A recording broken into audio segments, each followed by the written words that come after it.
നമസ്കാരം. ഞങ്ങളിവിടെ പരിചയപ്പെടുത്തുന്നത് ഹരിതഗ്രഹവാതകമായ കാർബൺ ഡൈ ഓക്സൈഡിൽ നിന്നും എങ്ങനെ ഊർജ്ജ നിർമ്മാണം നടത്താമെന്നതിൻ്റെ ഒരു മാതൃകയാണ്. വ്യവസായശാലകളിൽ നിന്നുള്ള പുക, ഫോസിൽ ഇന്ധനങ്ങളുടെ അമിത ഉപയോഗം, വനനശീകരണം തുടങ്ങിയവ ഇതിൻ്റെ പ്രധാന പ്രശ്നങ്ങളാകുന്നു.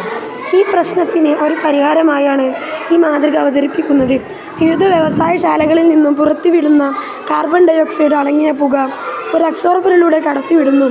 ഇത്തരത്തിൽ വേർതിരിച്ചെടുക്കുന്ന വാതകം ശുദ്ധീകരിച്ച് കൂളറിലൂടെ കടത്തിവിട്ട് തണുപ്പിക്കുകയും കണ്ടൻസർ വഴി ദ്രാവകാവസ്ഥയിലേക്ക് മാറ്റുന്നു.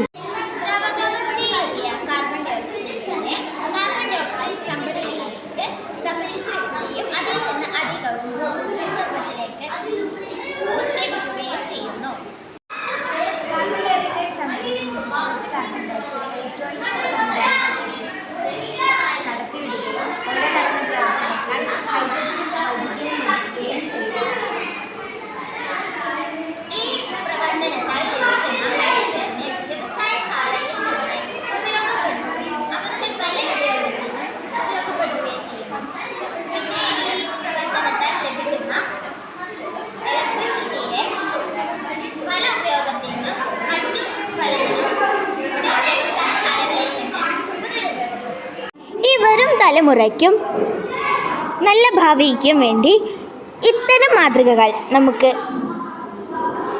സ്വീകരിക്കാം.